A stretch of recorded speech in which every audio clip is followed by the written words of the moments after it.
Yeah, again, and this is, with DOS being consumer facing and what's in our development roadmap, especially when you start talking about new communities, right? Mhm. It may be a community and there may not be enough information about the amenities of the community, how many houses that are being built, how can I get educated about it?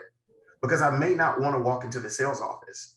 I may not want to deal with a salesperson just yet. I don't want to, I just want to ask information. I don't want to Not feel, there, not yeah, ready. Yeah. exactly. It's like walking into the store and they said, "Hey, ma'am, how you doing? And are you looking for anything?" And you just say, "Nope, I'm just looking." Right. And then Browsing. once you decide that you want something, you point at the blouse up on the top rack. Right. But kind of the same thing with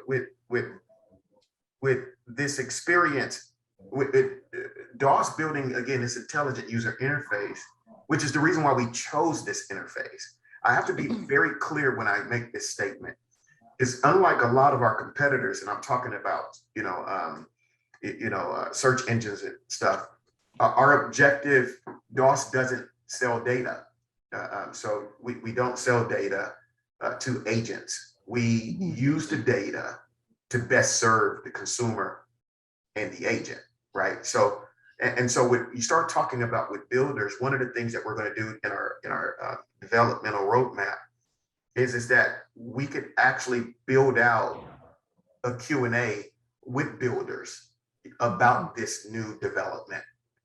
And so I could literally do things like, "Hey, DOS, I only want to see said builder's house in this city up under this price with these amenities."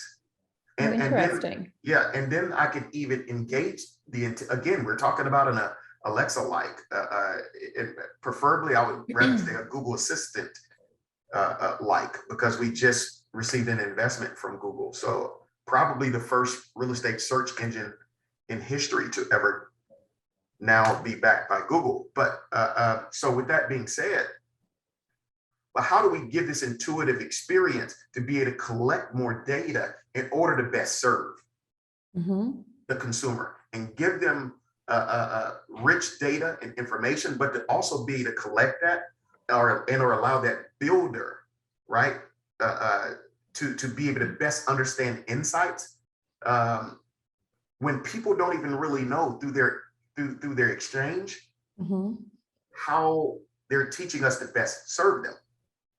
Right. In the questions they ask, the way they ask them, and all of that, sort of gathering that, hey, we're learning that people are asking more and more of these types of questions. There you go. And they're stressing this component of the question. So our machine learning is adapting to and teaching us that people are looking for X or Y or exactly. yes. And so I may end up having that insight, which allows me to create a better, more efficient product. Right. It may not be in this development, but I now have the foresight based on the data in the input. Right. So I know and see what to do for the next, or it can serve as it's great for customer service, for that builder. But the objective is to make everybody more efficient and better automate all of our experiences with this new interface.